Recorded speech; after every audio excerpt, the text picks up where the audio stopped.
Afternoon, everybody. Welcome. We are live on the internet here from Books and Books in Coral Gables, Florida. We welcome you. Just a reminder to our internet audience, if at any time during the presentation this evening you'd like to order a copy of tonight's book, you can do so by calling the number on your screen. You can get a book autographed and we'll ship it to you for free of charge for the shipping anywhere here in the U.S. And for those of you here, I ask you to please silence your cell phones. Also, don't forget to check out our Books and Books newsletter that we have on the counter tonight when you're buying your copy of tonight's book. And you can also go to our website at booksandbooks.com, give us your email address so we can keep you apprised of everything that goes on here at the store. We are also on Facebook and Twitter. Tonight, we're very happy to have with us Janet Singer and her book, Overcoming OCD. Daniel Singer hadn't eaten in a week. Hunched over with his head in his hands, he'd sit in his safe chair for hours, doing nothing but shaking, mumbling, and moaning. He was in the throes of severe obsessive-compulsive disorder. Dan went from 7 therapists to 10 medications to a 9-week stay at a world-renowned residential treatment program. His parents worried he'd never be able to function in society, or even worse, survive. Overcoming OCD, A Journey to Recovery, is a mother's account of courage and perseverance of a young man who at times was hindered by the very people who were supposed to be helping him. It's a story of hope and the power of family, as well as a useful guide for all those lives who have been touched by this often misunderstood and misrepresented disorder. Janet Singer is an advocate for OCD awareness, with the goal of spreading the word that OCD, no matter how severe, is treatable. Janet writes regularly for PsychCentral.com as well as mentalhelp.net and has been published on many other websites, including Beyond OCD, Anxiety and Depression Association of America, and Mad in America. She's also been an invited speaker at OCD conferences. She uses a pseudonym to protect her son's privacy. Let's please give her a nice warm welcome, Ms. Janet Singer.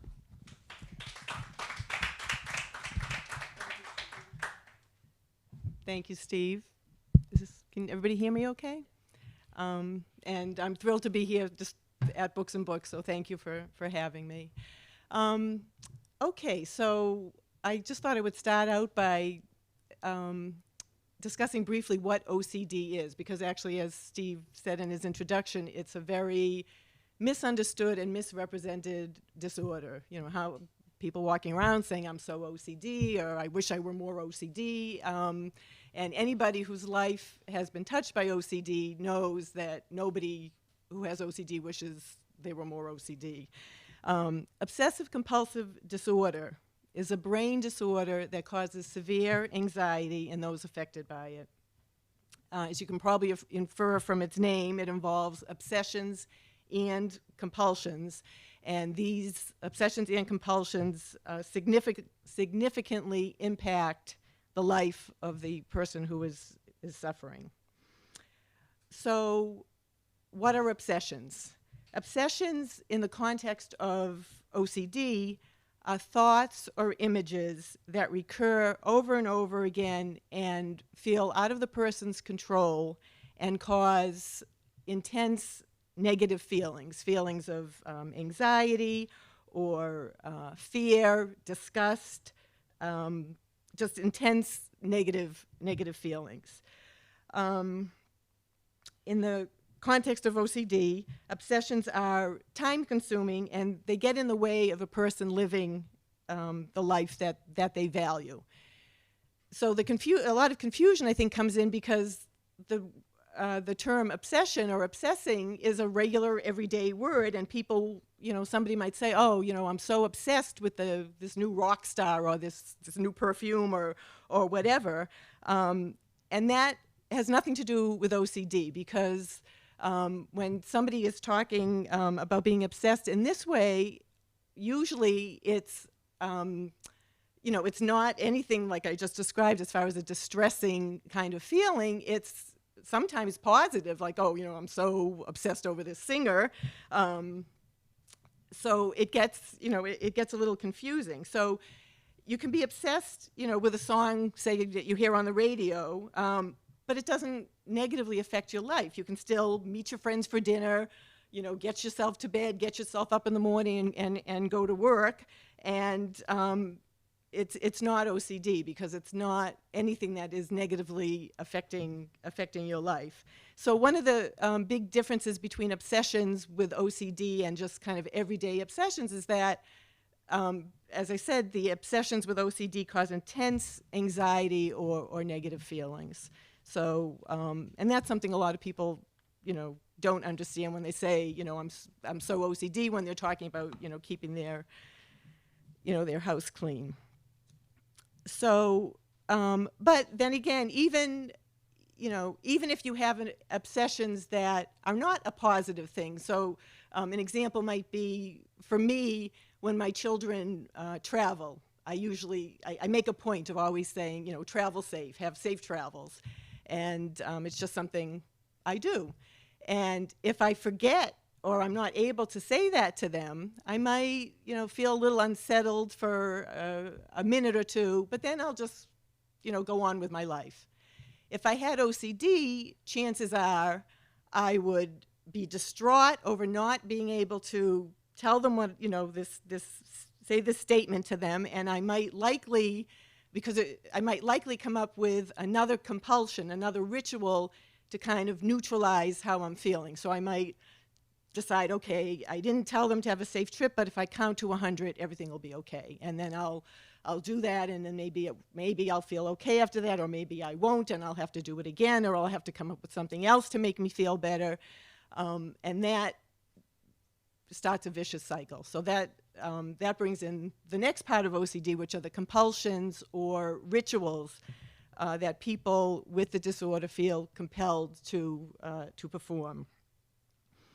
So what are compulsions? They're the second part of OCD, and they're repetitive behaviors or thoughts that a person uses with, like I just described, the intention of making everything okay, neutralizing or counteracting, or really just wanting to making yourself feel better. Everybody, it's human nature not to want to feel anxiety. We all have ways that we, deal with anxiety and trying to make ourselves feel better. And this is what somebody with OCD would do. They would devise some kind of compulsion.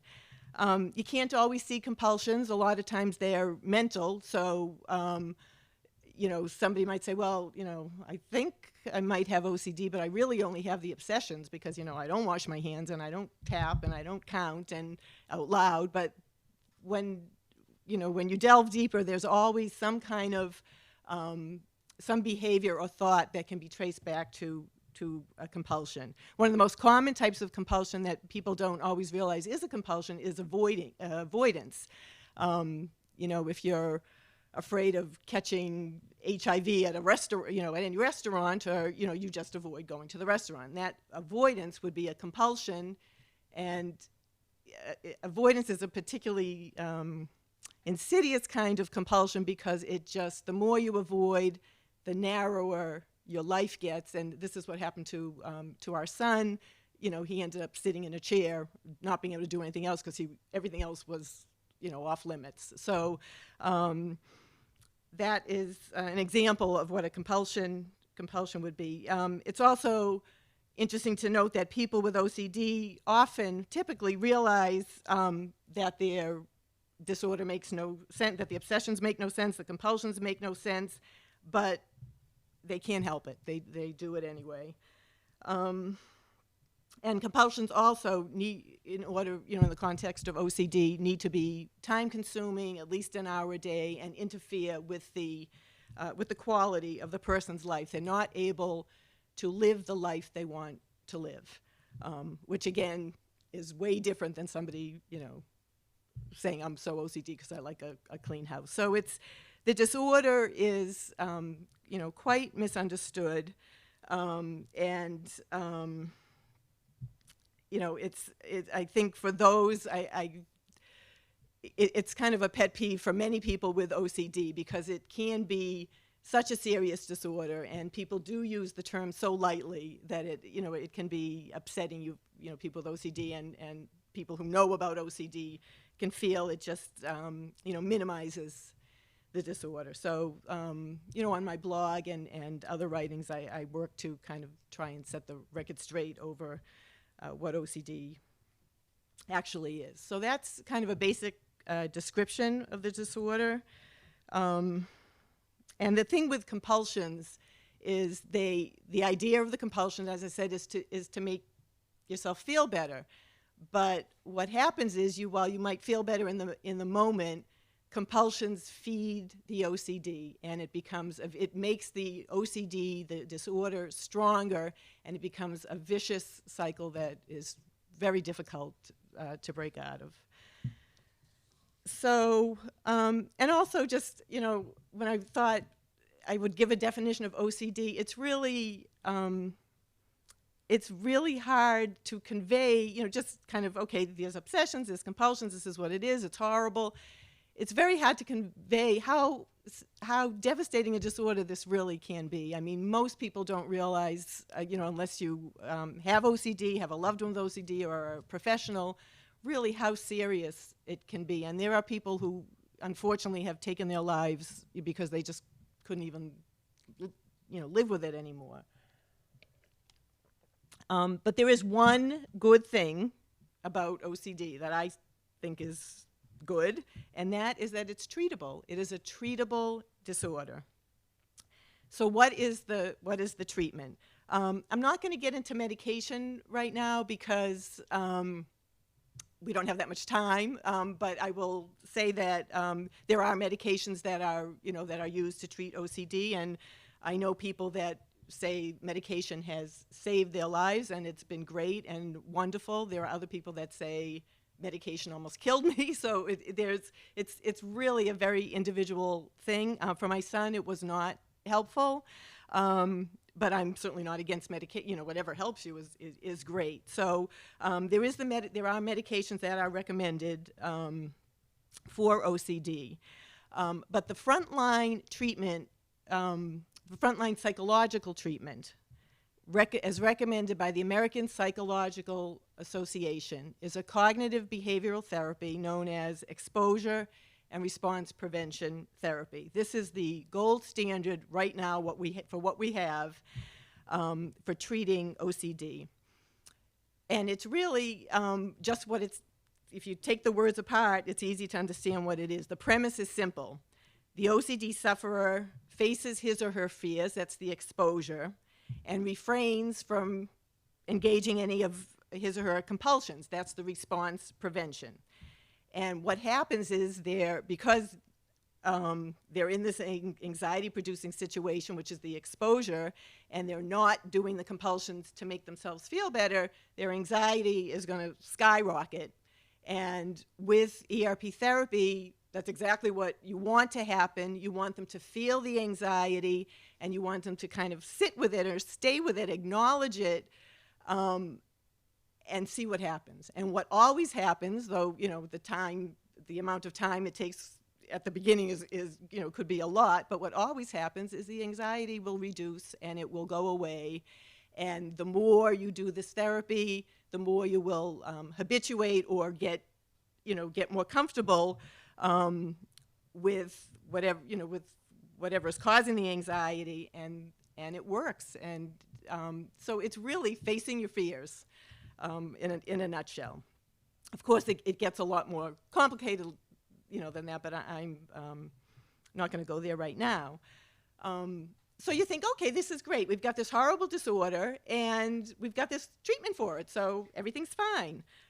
If only it were that easy. Couple of big issues with ERP.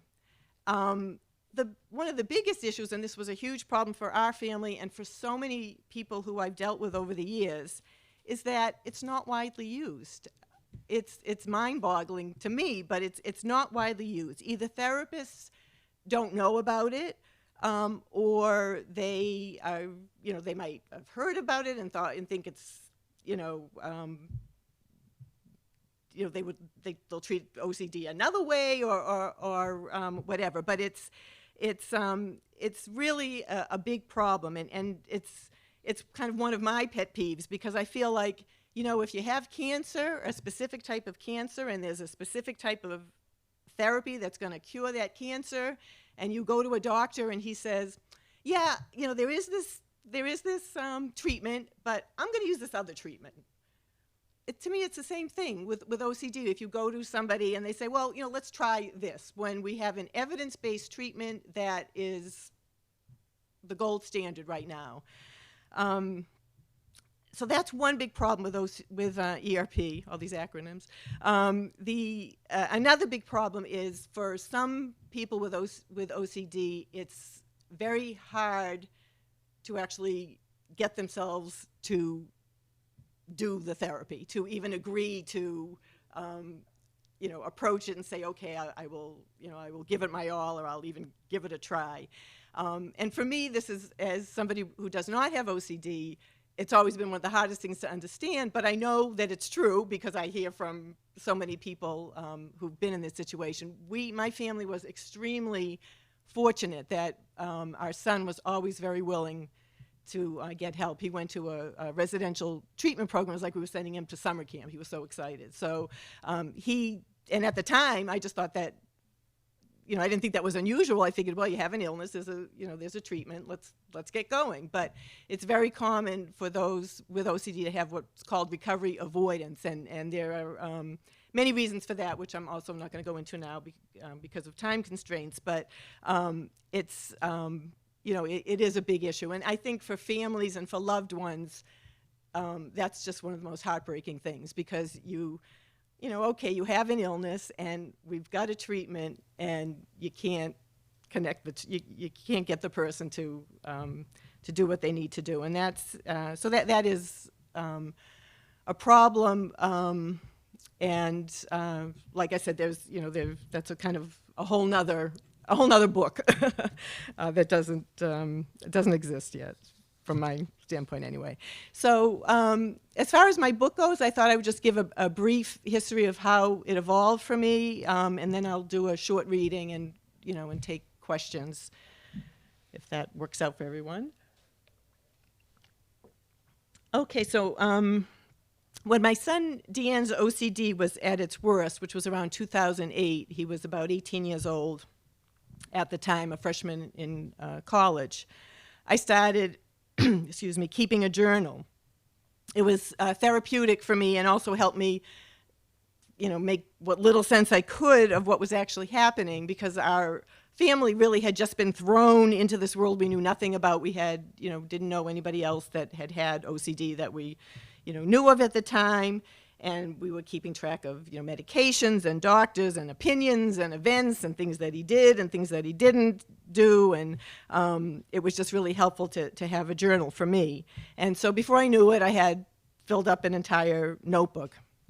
My friend Mark, who is actually a clinical psychologist who is mentioned throughout the book, encouraged me at the time to think about writing a book, because it was quite a story what was happening with our son, even though at that time we didn't know what the ending would be. So it was in my head. And over the next couple of years, I filled up more notebooks as my family lived the story that's played out in the book. And at times I felt very alone, like, nobody could possibly understand what we're going through. This is also wacky. But other times I thought, we're really just a regular family. And if we're going through this, then chances are other families are too. There was nothing really unusual about us that I thought anyway. But nobody talked about it. Nobody talked about, these types of illnesses.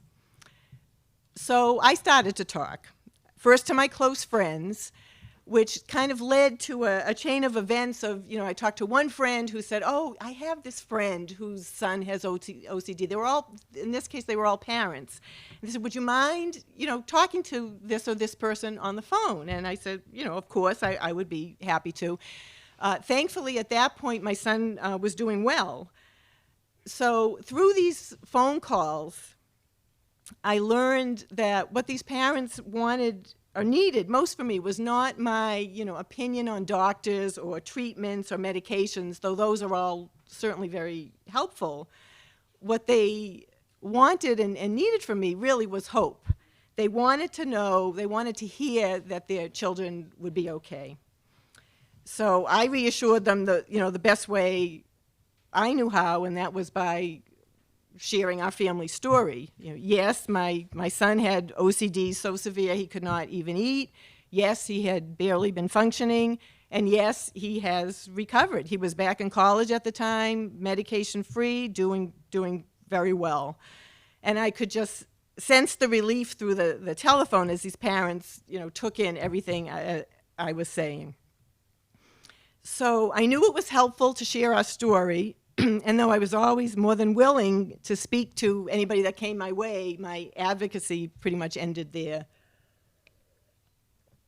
And it was that way until OCD Awareness Week in October 2010. I was sitting at my computer. I was watching a live streamed video of speakers sponsored by the International OCD Foundation, brave, inspirational people who were dealing with OCD or who had overcome it. And at the same time, they had these little chat rooms open online where people could instant message each other and connect. I never participated in anything like that before, but I decided to jump in. So at one point, I had connected with a distraught young woman who had been seeing a therapist for a while, actually for years, but her OCD was getting worse, not better. So I typed to her, "Is the ERP therapy too difficult for you?" And she typed back, "ERP therapy? What's that?" And that was it. For me, that was my light bulb moment. Because even though our family had had similar experiences, I always thought that we just had, bad luck. And I never realized that so many other people were out there either getting no treatment or even worse, the wrong treatment. So, and I had, the other thing is I'd always lamented the fact that our son, that had taken so long for Dan to get the right therapy, but the truth is he really had it easy. I mean, it was really a couple of years before he was kind of on the right track. And on average, it can take those with OCD 14 to 17 years from the onset of symptoms to getting a correct diagnosis and treatment. I mean, 14 to 17 years, that's just, that's crazy.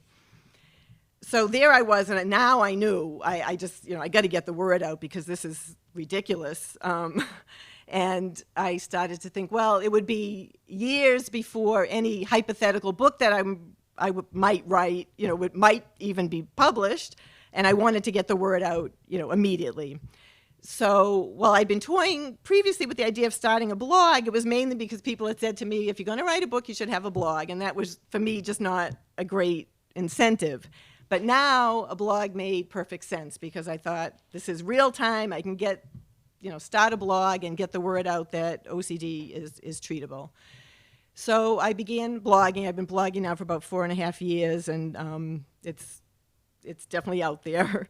Having only read one blog in my life at that point, I basically had no idea what I was doing. I had no idea what I was getting myself into. It was incredibly time-consuming, and at one point, my younger daughter, who at the time was in high school and still living at home, she came into my work area one night with a stern look on her face and her arms crossed, and she just looked at me and she said, "Would you please get off that computer? Don't you know there's more to life than looking at a screen?" And I thought, that's weird. That's what parents usually say to their kids. But anyway, I didn't listen to her, and I sat there at the computer and I kept blogging, and the blog grew, and many of my readers also suggested to me, saying, you've got to write a book, and so that also, while the book was still in my mind, that was still, that was some more incentive. So I did. I wrote and revised, and it's really the story of what our family went through. And I finished the book, and I thought, okay, this is okay. It's hopeful, it's inspirational, and it's I think it will be helpful. But it wasn't quite there. Something was missing, and it was around this time that Seth Gillihan, who is a clinical psychologist, left a comment, I believe, on my blog about some post I had written. And I invited him to, we kind of connected, and I invited him to do a guest post, which he did called OCD, Mental Rituals and ERP, which was extremely well received, and I really liked the way he wrote, and I liked how he connected with people, and I started to get, I actually had the idea before that wouldn't it be great to have a professional, because I'm just a mom, I'm not an expert on OCD, I'm not a therapist. Wouldn't it be great to have somebody, who isn't an expert in OCD to contribute? And so we started talking. I sent him my manuscript. One thing led to another, and he agreed happily to join me in the book. So the book is basically the story of Dan's journey through OCD, with text boxes throughout by Dr. Seth Gillihan, who gives all the expert information. And then once that was done, we both looked at it and we said, yes, this is a book that will help people. It's our story. It's my story, the kind of the human part of it, and then the information that you really need to know. And the rest is history. We're very lucky to get it published. And that's the story of the book. I thought what I would do now is I'd like to just share a reading from chapter 3. I had just flown down to be with Dan at college. He was 1,500 miles from home at that time. And I knew he hadn't been doing well, but I was shocked at the condition I'd found him in. He was barely functioning, and he hadn't eaten in a week. And this excerpt is from that chapter. It's almost 6 o'clock, Dan. Let's get going. By the look on his face, you'd think I told him he was about to face a firing squad. We made our arduous way down to the car and drove to the restaurant. Why don't you come in and pick out what you want? I suggested. All my anxiety had settled in my stomach, and I wondered how I would be able to eat. I can't go in, Mom, he answered quietly. Just pick something out for me. You know what I like. Anything will be fine. Okay, honey, I said. I'll be out soon. Within minutes, I was back in the car with 2 bags full of white styrofoam containers. Wow, that smells great, he said, surprising both of us. So we'll take the food back to the motel like we talked about, okay? I said. Would you mind if we just ate in the car, Mom? You can eat in the trunk if you want, as long as you eat, I thought. To him, I said, sure, that's fine. There's a really pretty spot near campus where we can park the car, he suggested. That would have been a lovely idea in any other situation, but I sensed he was stalling. Okay, I'll drive there, but then you have to eat. We don't want the food to get cold. I will. I'll eat. It was only a short drive to a side street where there was a magnificent view overlooking the bay. A few people were sitting on benches, eating and enjoying the beauty. Want to get out? I asked. No, thanks. I'd rather stay in the car, he answered. He'd been doing a lot of touching and tapping since I got the food, and now it was worse. I divvied up the plastic silverware and handed him his food. He was shaking and couldn't open his container. I pretended to be excited about my taco salad, hoping it would rub off on him. It didn't work. His container remained closed. Looking at him, unable to eat, I desperately wanted to understand. What on earth happened to my son? I know this is so hard for you, I said, but I'm going to have to make airline reservations for us to go home tomorrow. No, you don't have to do that. I'll eat later. No, Dan, there's no more later. You have to eat now. This is the time we agreed upon, and you need to eat now or we'll have to go home. I took a deep breath and started my monologue again.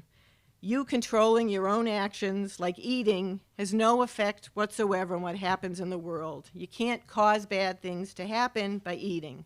In fact, as I said before, it's just the opposite. I knew I was already sounding like a broken record, but I was hoping that hearing this continually would somehow be helpful. Besides, I had no idea what else to do. 45 minutes later, we were still sitting in the car. I'd been taking little bites of my food, but he still sat with the closed styrofoam container on his lap. It was heart-wrenching for me to see my son in this condition and not be able to help him. He finally spoke. I want to be alone when I eat. I'm going to sit on a bench. Of course, my first thought was that he'd unload his food on the first dog that walked by. So I said, okay, but I need to be able to see you from here. He took his food and got out of the car, walked slowly toward the imaginary firing squad, hesitated, and then sat by himself on a bench. Even though I could only see him from the back, I could tell he was shaking badly. He stayed there, hunched over, trying to get himself to eat for almost an hour. I resigned myself that it just wasn't going to happen, got out of the car and walked toward him. Motion caught my eye. His fork was going from his food to his mouth in a mechanical, rhythmic way. I stopped and watched. Yes, it was true. Dan was eating. He was still shaking, and it looked like he was on automatic pilot, as if he couldn't think about or acknowledge what he was doing, but he was eating. Once he forced himself to take that first bite, each subsequent bite seemed to be a little easier. What a huge step. He did it. Maybe it would be possible for him to get through the semester after all. I walked back to the car and waited for him to finish. I'm so proud of you, I gushed when he returned.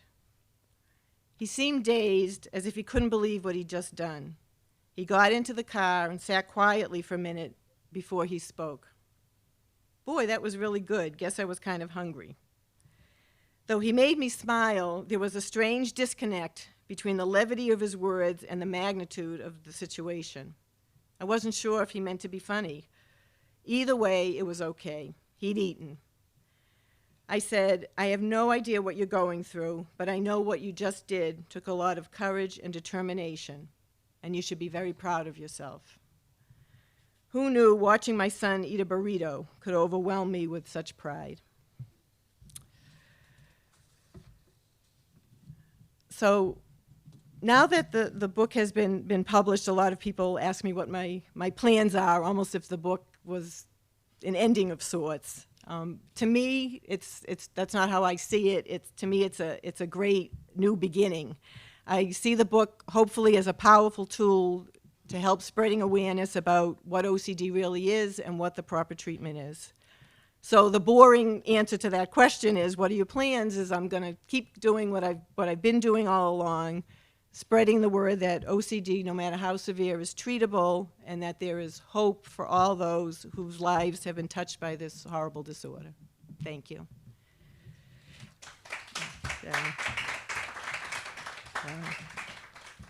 Certainly happy to answer any questions. Sorry, I came in late. What is the key to that treatment as such? It's a type of cognitive behavioral therapy known as exposure and response prevention, ERP therapy. So you make yourself think back before you do the action, and then you're able to get past it? Well, you expose yourself to what is causing the anxiety, to your obsession, and then you refrain from doing whatever compulsion you typically do. You feel the anxiety will spike, you let yourself be anxious, the anxiety will eventually come down. I mean, this is obviously very simplified, and then you will, the more you do it, you will. Any suggestions for bringing that anxiety down? Actually, when you, and again, I just want to make it clear that I'm not a therapist, I'm just a mom, but as I understand it, when you're doing the therapy, you don't want to bring the anxiety down. You want to feel the anxiety, and that's for some therapists who aren't trained in ERP, they might even try to, as you suggest, get the anxiety down. They might say, oh, distract yourself, think of something different, and you won't feel anxious. But the part of the therapy is to feel the anxiety, and then the anxiety decreases, and you realize, hey, I can get through this. I don't need to wash my hands till they bleed. I can feel this anxiety, it can go away, and then the next time you do the same exposure, the anxiety might be, maybe not the next time, but as you go on, it will get less and less and less until you're okay. Right. Any other questions? Yes.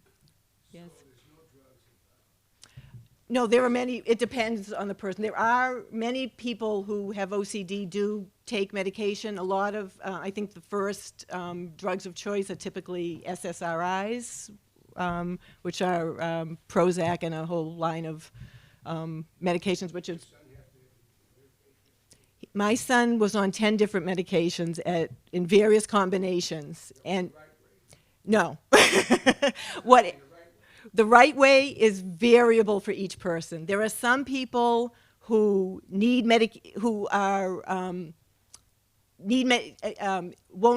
aren't able to participate in the ERP therapy until until they have medication to kind of bring the anxiety down to a level that they can. But everybody's different, which is, it's not a cut and dried thing. Is this caused by a brain problem, or is it environmental, or a combination? Excellent question. The cause of OCD, as far as I understand it, is not really known, but the general consensus is it's a combination. It could be having it, genetic predisposition, stressful situations, anxiety, within your life or your family, and if you're, predisposed to having OCD, then it's kind of a perfect storm kind of thing. But the actual cause really isn't known. I mean, now with all the imaging they're able to do with the brain, right, they do see that there are definitely differences in the brains of, people with OCD. I don't understand enough to give you that information, but even that, you're not clear whether the differences caused the OCD or occurred because you have the OCD. But I think they're certainly making progress. There's all kinds of research and studies going on. But the good news really is that while it would be great to know what causes it, it still can be treated even though we don't really know the cause. Is that in the realm of a psychologist or psychiatrist before you get to the therapist? Right. A psychologist who's trained, in our experience, and Dan saw 3 or 4 different psychiatrists, they really deal with medication. None of them knew ERP therapy. You need and not just any therapist, you need a therapist who's trained, especially trained in exposure and response prevention therapy. And if you go on the International OCD Foundation website, they actually have lists of questions that you can ask potential therapists, because some therapists will say, "Oh, I use that, I do that," but you really want to know that they know what they're doing. So. If you don't mind explaining, Sure. because I'm in the field and it's still hard to understand, Right. your son does not and did not have an eating disorder. His issue That's with correct. refusing to eat had something to do with an irrational thought that eating was about. Right, I right. will come to someone if I eat, or Right, touching. right. Can you tell us what that is, or do we have to read the book to find out? No, you won't really find it in the book. I'm not very good at selling my book, I guess. Okay, I want to stop. The content of obsessions varies from person to person. No two people obsess about the Right, same thing. right. So can you- Our son, he never shared specific details of his obsessions with us, but I do know that his obsessions, though many people think this is uncommon for OCD, it's actually quite common, are what they call, intrusive thoughts of harm. So, Yes, if I eat, some harm will come right, too. exactly. My guess. Yes. You didn't make that clear. Yeah, sorry. So so in his case, the not eating for whatever reason was the compulsion to keep everybody safe. Yeah, yeah. But right, and that's a whole nother issue too, because and eating just some people think that eating disorders are kind of a subset of OCD. It's all Restrictive eating right. is an irrational belief about taking food in and its consequences. Exactly. Some harm will come to someone. Right. I love her that I know or remember like that. Right. Yes, So that's it's an unusual OCD connection. yeah. In that case, and unfortunately a dangerous one, Because because some people might want to know that also some are so, not that it's ever rational. Right. For example, if your obsession is about germs and your compulsion is hand washing. you can that see makes the a ton of connection. sense. Absolutely. Some O's are not connected to their C's at all. Right. So just, Right, right. That's an excellent point. Excellent point. Thank you. There you go. Anybody else? My daughter's Can you both connect to the she's obsessed about Mm-hmm. And let's say yesterday she had 3 desserts. She knows she did wrong, but then today she makes me repeat over and over again. I have 3 desserts. She's nonverbal. I have 3 desserts, and it's not good for me. If we go out, I will have 1 dessert, and she makes me call the place where we're going and find out if they have X amount of desserts so that she can pick from before we get to the place. Am I doing the right thing by answering every time she asks? Okay. Again, I want to say I'm not a therapist, but I think what you're describing is a very, very common, and this is discussed in the book also, common problem that families have.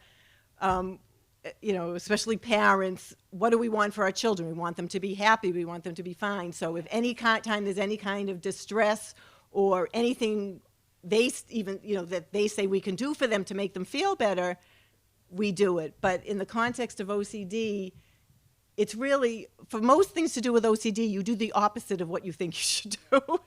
it's counterintuitive. So it would be, what you're doing is really feeding the OCD and kind of enabling her. And I would just really suggest if hopefully finding a therapist that could help her, because Yeah, we're working on yeah. what I have been doing is prolonging the interval. Right. I know it's very difficult without really the guidance and the help. Because we're dealing with 2 different situations. Right. Communicate either. Right. So Right. I understand. I know that's a much more complicated issue, and OCD is often comorbid with various other conditions. So it's not easy. It's really not easy. But the hardest thing for a parent is to not offer the reassurance. Exactly. Parent doesn't want to reassure. Exactly, and we did this. We did the same thing. We enabled like crazy, and that's a kind of something else which I think is so important for people to realize, and for therapists to communicate. Our son was at a residential treatment program for 9 weeks. Nobody ever really explained to us what enabling was, or what we should. Even though we asked, what can we do to help? Nobody ever said to us, don't give in to him, don't do this, don't do that, and it's very, very important to recovery, especially if the child or your son or daughter lives with you. So it's an issue. So when seeking out this kind of therapy, Mhm. ERP, am I saying it Yeah, right? ERP, yeah. So is that something that has weekly contact? Because it seems like the family would need a lot of support, depending. Right. I'm thinking of an adolescent in this case. Right. So, There's all kinds of, there are different degrees of, you mean weekly contact with a therapist? Yeah. It seems like because of so many issues. Right. And they do get conflated. Right. And one can feel very Right. confused, and it's counterintuitive. Exactly. Yeah. If there's sort of a gold standard at the beginning, or Right. it's very individual from the beginning. Yeah, I think it's individual, obviously, because there's so many different degrees. But I think the most important, I can really just speak from our own experiences. And I know this has happened with other people. Our son was at an intensive treatment program, and what sometimes happens is they help, they're great, then they leave, and that's it for therapy. And 2 months later, the kid is back where they started. So we were aware of that, and when he left his treatment program, when he left the treatment program, he still had a sizable case of OCD. We were fortunate to connect with a therapist, and in his case, we started out twice a week, and then he worked down to once a week for, I'm going to say, another 2 or 3 years. He was meeting with this therapist. Maybe we might have gone to twice a month at one point, and basically kind of weaned himself off of it. I personally think, I wish he would just see somebody forever. I think it's great, but it really depends. In his case, he was so bad off, he wasn't, we were really needing to do something drastic. Another option that some people use, and this is something we might have pursued if we realized it existed at the time, is what they call partial hospitalization program, which is, there's all different kinds, but intensive therapy throughout the week, but you you go home. You go home, or you go to the hotel that your mother and father are at. You know, you don't live there. And it's, you know, there's pros and cons with everything. But I guess my opinion in general, the more ERP, the better. Because, and even probably what's more important is the continuing of it for as long as you really need to. Because otherwise, you just kind of slide backwards. Yeah. Anybody else? Or? Sure. Yeah. That's the problem. Oh, covered by insurance. That's even. I was going to, even before you said covered by insurance, I was going to say it's not easy. The OCD Foundation has referral lists. Yeah. They have referral lists, but they also say that they don't necessarily recommend these people. These are people that are just putting themselves on the list. That's a problem. It's really a problem. It's very, I wouldn't say very difficult. It's not easy. A lot of it depends where you live. I mean, if you're near, a lot of times like big research universities will have, you know, anxiety disorder clinics. You know, I know there's one at UPenn, there's one at BU, there's one at Yale, Mass General, and, you know, I'm sure probably University of Miami. So that could be a good place to start, because even if they don't have what you need, they might be able to refer you. And you know, they're doing research and they're reputable as far as, you know, if they say they, you know, do this therapy, chances are. And I don't want to say that, you know, therapists are not reputable in general. It's just hard when you really don't know where to start. You know, you look in the phone book and what do you do? So, you know, I think that would be a good place to start. And then again, as I said, on the International OCD website, they do give an idea of some questions to ask. And you can get an idea, you know, if you ask a therapist, you know, do you do ERP therapy, they might, you know, it depends how they answer the question. If they say, yeah, no, I do that along with, you know, this, and this, then you might be getting kind of more of a watered down, you know, or if you get somebody who says, oh, I went to the BTTI, which is the Behavioral Therapy Training Institute, which is run by the International OCD Foundation. I went there, you know, I learned it. I've been, you know, working with clients for 5 years with great success, you know, then I would probably choose them over the first one. But it's for us, that was one of the hardest parts of the whole recovery process, was finding the right help along the way, unfortunately. Anybody else? Yes, definitely. Just for people to know this, and again, it might be a question of finances too, talking about insurance. Oh, right, you had asked about the insurance. Right. I'd say, yeah. OCD for me is one of those diagnostic categories that is fabulous for inpatient treatment, or should I say vice versa, inpatient treatment for OCD. So you're saying you're recommending the inpatient? Yes. Because even 2 sessions a week with a therapist is 2 hours a week. And Right, inpatient is 24/7. Right, And right. the treatment facility is working with an ERP, Right. which of course it is. right, right, Then your child is being exposed, pardon the pun, right, ERP 24/7. right, right, And the therapists don't let them get away with anything. Right, Like, right. There's no running around the corner to seek reassurance. Right, There's right. No reassurance. That's There's true. Emphasis on experiencing the anxiety and continuing to not allow that response, that compulsion to take place. right, And after 9 weeks or 7 weeks, or maybe sometimes even 4 weeks, it's Mhm. enough of a intensity. get you on the right track. Yeah, and Right. then, you know, you seek a really good ERP trained therapist in the community. That's an Right. hour to Right, the one, yeah, sometimes that the intensive treatment inpatient starts the treatment off in Right. such a positive direction. right, yes. Yeah, I think that's an excellent point. I definitely agree with that, too. The